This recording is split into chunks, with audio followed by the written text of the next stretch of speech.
आंदोलन कहाँ तक जाएगा, मैं सबसे पहले वो बात बता देता हूँ कि किसान अगर फसल बोता है तो सबसे कम दिन की फसल 60 दिन की होती है। तो हम लोगों का 60 दिन तो निश्चित है, क्योंकि 60 दिन के बाद फसल पकती है, तो ये आंदोलन भी 60 दिन बाद ही पकेगा। और वो 60वां दिन 26 जनवरी को हो रहा है। हम लोग 26 जनवरी तक तो कन्फर्म बैठेंगे। मोदी जी सोच लें, कल काम करें तो करें, नहीं तो हम लोग तो बैठे ही हैं, आंदोलन कर ही रहे हैं। 60 दिन में कौन सी फसल पकती है? अरे कोई सी भी ले लो, मूली आप ले लो 60 दिन में आती है, गाजर ले लो 60 दिन में आती है, अगर कम दिन का आलू ले लो तो 60 दिन में आपका खाने लायक बाहर निकल के आता है, फूल वो भी 60 दिन में आ जाता है। और बताओ क्या बताओ, किसी मोदी वक्त तो पूछ लेना, बता नहीं पाएगा आपको जी।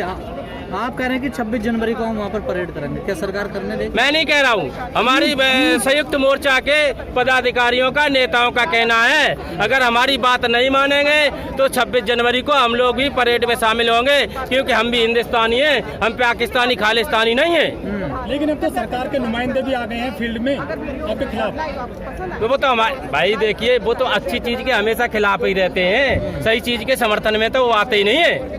नहीं, आपको क्यों लग रहा है काला कानून है किसानों के प्रति? नहीं, काला कानून नहीं। अरे भाई, जब से ये लागू कर दिया है, ऐसा कभी नहीं हुआ कि गेहूं का 1925 MSP होता है और आज की डेट में 1500 बेचे। मेरा 40 साल की उम्र में मैंने तो देखा नहीं है। दूसरी बात, जब से ये कानून पारित हुआ है, जो धान का रेट 1900 रुपए है वो 1100 बिक गया, मक्का का रेट 1900 रुपए है वो 800 बिक गई, बाजरा का रेट 2100 रुपए है वो 1100 बिका है। ये 3 महीने में प्रमाण सामने है, अंधे है क्या ये? तो 3 महीने में प्राइवेट कंपनी आ गई मार्केट में। नहीं, प्राइवेट अब तक ये कहाँ लेगा ये कानून को? जब प्राइवेट भी खरीदेंगे नहीं, मंडी में भी खरीदेंगे नहीं, तो किसान कहाँ ले जाएगा? आप बताइए। एक बात मैं सीधा उदाहरण देता हूँ, मंडी खत्म करने का इनका साजिश है।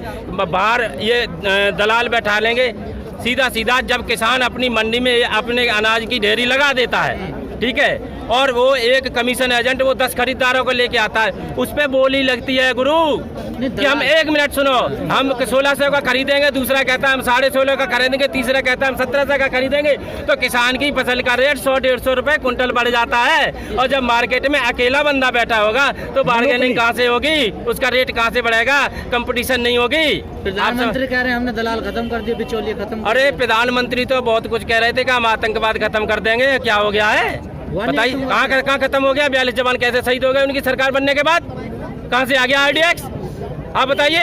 वो तो कह रहे हैं जम्मू कश्मीर बड़े अच्छे हालात हैं। अरे जम्मू कश्मीर में हालात अच्छे, तो आज भी हमारे हर तीसरे दिन एक जवान शहीद होके आ जाता है, हालात कहाँ से अच्छे हो गए? अरे भाई साहब, जितनी ताकत से मजबूती से इन्होंने दिल्ली के बॉर्डर सील किए हैं, उतनी मजबूती से अगर पाकिस्तान और खालिस्तान और चाइना का बॉर्डर सील कर देते तो हमारे जवान शहीद नहीं होते। तो कह रहे हैं नोटबंदी के बाद में नक्सलवाद खत्म हो गया, आतंकवाद खत्म हो गया। तो कहाँ हो गया भाई, कहाँ हो गया? नोटबंदी करी, जब तक हमारे पास नोट नहीं आ रहा तब तक जो आतंकवादी मराएगा तो उसकी जेब में से निकल के आ गया। भाई साहब, क्या फायदा हो गया नोटबंदी से? देश को बर्बाद और कर दिया उन्होंने। समर्थन करे काला धन आएगा। मैंने नहीं कभी किया है। उन्होंने कहा था मुझे 50 दिन दे दो, 50 दिन के बाद मुझे लात मार के बजा देना, आप मिलेंगे कहाँ? विरोध किया था किसने? किसान नोटबंदी का। देखिए, यहाँ किसान यूनियन का नहीं है, यहाँ सिर्फ किसान का मतलब है, एक किसान का। यहाँ पे 250 संगठन है, 300 संगठन है, यहाँ एक यूनियन का विरोध नहीं। तब तो उन्होंने जो हमें कहा था, एक थे चालबाज और एक थे जालबाज, तो चालबाज ने चाल चली, हम किसान का पहली मीटिंग में पहला ही काम किसान की कर्ज माफी का कर दिया जाएगा। आज किसी का 2 रुपए कर्ज माफ नहीं हुआ। ये झुटलर शाही अब चलने वाली नहीं है, क्योंकि उन्होंने कहा था कि मुझे सेवक बना दो, चौकीदार बना दो। लोगों ने भरोसा किया कि चौकीदार बन के अच्छा काम करेगा, और उनके जो हिटलर शाही का इंजेक्शन पता नहीं कहाँ से आ गया। आज किसी की बात सुनना नहीं चाहते हैं भाई, इतने विरोध होते हैं और बात सुनना नहीं चाहते। अब उन्होंने गलत पंगा ले लिया, किससे? इस देश की सबसे बड़ी आवाम किसान से, अन्नदाता से, जो अन्न पैदा करता उससे उन्होंने गलत पंगा ले लिया। और वो पंगा अडानी अंबानी के कहने से ले लिया। उन्होंने अपने बड़े बड़े गोदाम बना रखे हैं और मोदी से कह गया स्टॉक लिमिट खत्म कर दो, हम भंडारण करेंगे, फिर दुगने रेट पे बेचेंगे और आपको हम किसान भाई, किसान अपने खेत का नहीं रोक सकता, भंडारण का। यही तो चाल है, यही तो आप लोगों के समझ में नहीं आ रही है। जब किसान अपना 20 कुंटल अनाज रोकने की क्षमता नहीं है, भंडारण कैसे करेगा तो फायदा तो उन्होंने कानून उनको दिया ना पूंजीपतियों को। कंपनी मैं बताता हूँ भाई कंपनी ही कोल्ड स्टोर बनाए। अब देखिए जैसे सरसों का तेल और 150 रुपए किलो बिक रहा है, अगर अडानी अंबानी सोच लिया मुझे 500 रुपए किलो बेचना है, सारा अनाज स्टोरेज की कोई लिमिट है नहीं, सारा सरसों अपने गोडाउन में रख लिया, उसके बाद 500 रुपए किलो बेचेगा। मजबूरी है, सब्जी बनानी है तो तेल लेना पड़ेगा 500 रुपए किलो, आपको भी 500 रुपए किलो लेना पड़ेगा, आपको भी इसका विरोध करना चाहिए, आपको भी अनाज। देखिए कमाने वाले को, पैदा करने वाले को घाटा है कि उसका लूटा जाएगा, और जब 20 मंजिल की कोठी में फ्लैट में बैठा है वो भी बर्बाद हो जाएगा, क्योंकि वो 25 रुपए किलो का 250 रुपए किलो में खरीदेगा, आपको भी मिलेगा 250 रुपए किलो में। आप बता रहे सरकार नहीं समझ रही इन बातों को। भाई सरकार देखिए सरकार तो चाहती है कि हम किसान को खत्म कर दें, और जैसे आज 500 रुपए का ढोल बजाकर महीने का बता रहे हैं मैं किसान को सम्मान निधि दे रहे हैं, ऐसे वो फिर 1000 रुपए देंगे, ठीक है, और किसान से कहेंगे मैं आपको दे तो रहा हूँ, अरे भाई मैं आपकी अभी जैकेट उतार लूँ, ये ठीक है जैकेट उतार लूँ और मैं आपको एक मफलर दे दूं, मैंने ले तुम्हारा मफलर गले में डाल के सम्मान कर दिया, ये कौन सी बात हो गई?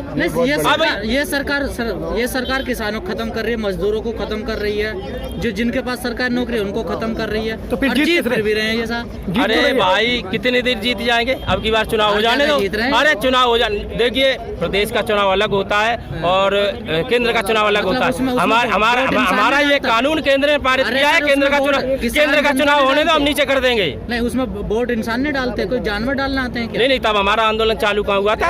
आंदोलन के बाद बता, जो भी चुनाव जीते हो तो बताओ। के बाद अभी राजस्थान में निकाय चुनाव वहाँ जीत गए, वो जीते नहीं। अरे यार उसमें किसान का वोट नहीं होता। देखिए निकाय चुनाव होता है सिटी का, और सिटी के अंदर किसान नहीं होता है, आप समझ रहे। जब गाँव गली का किसान का वोट पड़ेगा 100% हार जाएंगे, मुझे मैं वादे के साथ कहता हूँ। ये आंदोलन 3 महीने से चल रहा है, आंदोलन 30 महीने भी चलेगा, ये गारंटी, अगर ये काम नहीं करेंगे तो। सुनिए आज से 20 दिन पहले यह किसान था, उससे कम से कम 50 गुना किसान बढ़ गया, और 20 दिन बाद इससे भी 50 गुना बढ़ेगा, और दिन बाद गाजियाबाद का बॉर्डर पार कर जाएगा। इतना बड़ा आंदोलन हो जाएगा, ये इतना बड़ा आंदोलन हो जाएगा, गाजियाबाद का बॉर्डर पार करेगा ये।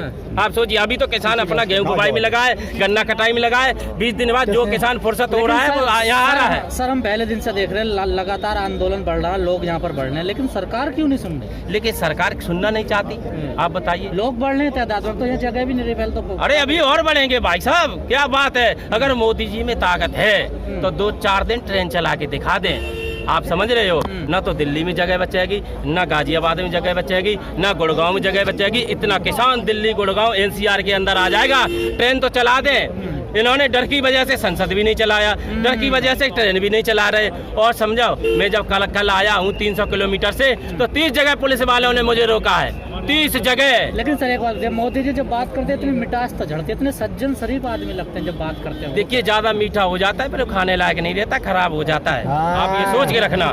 तो ज्यादा मीठी बातें भी वो अंदर से कड़वी होती हैं। खराब हो गए प्रधानमंत्री? अरे बिल्कुल खराब हो ही गए, मेरे लिए तो बिल्कुल, मेरे लिए नहीं है, मैं ईमानदारी से बता रहा हूँ। मैंने जो व्यापारी समाज है उनसे भी मेरी बात होती है, लोगों ने 1-1 किलो घी निकाल के रख दिया।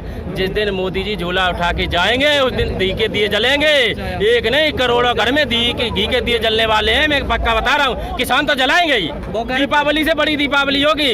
50 साल में जाने के योगी जी दिलाते हैं, तो योगी जी का जेटली जी, एक में जेटली जी कहाँ गए? मैं कह रहा हूँ जेटली जी कहाँ गए? कहाँ गए जेटली जी? जो अमरौती खा के आए।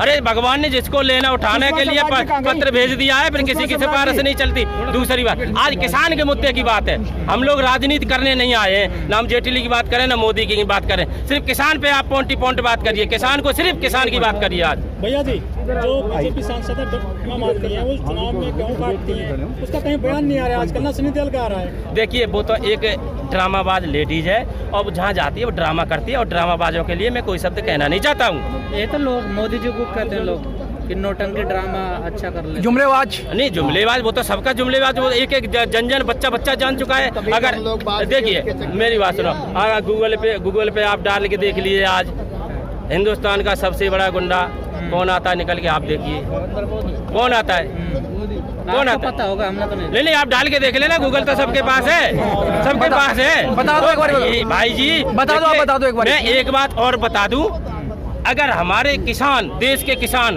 अपने दिमाग में से एक भ्रम निकाल दें कि राजनीति ईमानदार की नहीं है, राजनीति भले आदमी की नहीं है। जिस दिन किसान अपने दिमाग में से निकाल लेगा तो मोदी और शाह जैसे गद्दी पे नहीं पहुंचेंगे। भाई साहब ये बताओ, एक बात सुनो, जब हमें कहते हैं राजनीति ईमानदारी की नहीं है, भले आदमी की नहीं है, तो राजनीति बची किसकी? गुंडा लफंगों की। और उन्हीं को हम वोट देंगे, वही गद्दी पे बैठेंगे, तो फिर हमें अपना अधिकार मिलेगा कि नहीं मिलेगा? मिलेगा? नहीं मिलेगा ना। यही तो हाल है ना, तड़ी पार है। कितने क्या कहते हैं कि हम इस देश में 50 साल राज करेंगे? अरे भाई अमित शाह, सुनो, अमित शाह 2024 के बाद आके दिखा दे। 50 साल तो बहुत बड़ी बात, वो खुद की गारंटी नहीं उसकी 50 साल रहेंगे कि नहीं रहेंगे। जो कंगना राणावत है, एक्टर है, जो वो कहती है किसान नहीं है, खालिस्तानी। भैया देखिए, बहुत बड़े देश का जो खालिस्तानी कहते हैं किसको? आप लोगों को कहती है। मैं कहता हूँ उसका खून हिंदुस्तानी नहीं है। वो तो देश की बेटी बताते हैं लोग उसको। नहीं तो हम का विदेशी हो गए? हम का विदेशी हो गए? देखिए, जिसने हिंदुस्तान के किसान को, उस किसान को जिसको अपना खेत पता है, घर पता है, ये पता नहीं पाकिस्तान किधर है, ये पता नहीं खालिस्तान किधर है। अगर उस भोले वाले किसान को खालिस्तानी पाकिस्तानी बताते हैं, बताने वाले का खून हिंदुस्तानी नहीं है। कहाँ से आया ये मुझे पता नहीं। तो क्या लगता है आपकी बात कब तक मानी जा सकती है? मेरी बात जब तक नहीं मानी जाएगी और टिकैत साहब कहेंगे आज घर चले जाओ, बात नहीं मानेंगे, हम घर चले जाएंगे। टिकैत साहब कह दें यहाँ आहुति दे दो प्राणों की, आपकी बात तो चढ़ जाओ किसी के सीने पे, मोदी के बता दे, शाह के बता दे, उसी के सीने पे हम लोग सब लोग चढ़ जाएंगे ही नहीं चढ़ जाएंगे? सब लोग चढ़ जाएंगे। देखिए अभी हम खाली हाथ हैं। अगर 2 मिनट में कह दें लठ की जरूरत है, सबकी गाड़ियों में 50-50 लठ रखे हैं, जितने पुलिस वाले पे नहीं उतने हम लोगों पे। लेकिन हम लोग शांति का प्रतीक देके अहिंसात्मक अपना आंदोलन कर रहे हैं। हमको मोदी जी हमारी बात सुन लें, और मैं प्रभु से भी कामना करता हूँ ऐसे ढीठ, ऐसे हिटलरशाही प्रधानमंत्री को ऐसी सद्बुद्धि दे दे, इस देश के अन्नदाता का भला कर दे, काले कानून को रद्द कर दे और MSP की कानूनन गारंटी दे दे, तो हर देश के हर घर को, नौजवान को नौकरी करने की जरूरत नहीं होगी। अगर MSP की गारंटी दे दें, हमारा कोई भी नौजवान प्राइवेट या सरकारी नौकरी करने नहीं जाएगा, अपना आराम से घर पे करेगा और अच्छा खासा भला परिवार हो जाएगा, अपने बच्चों को भी पढ़ा लेंगे। हमें इनसे भीख की 500 रुपए की जरूरत नहीं पड़ेगी। जो आज डिडोरा पीटे मैंने 18,000 करोड़ दे दिया, अरे हमको MSP की कानूनी गारंटी दे दो, हमसे आप भीख में ले लो, हर घर से 500 रुपए हर महीना दे देंगे। दे देंगे कि नहीं दे देंगे? बिल्कुल दे देंगे। Press the bell icon on the YouTube app and never miss another update.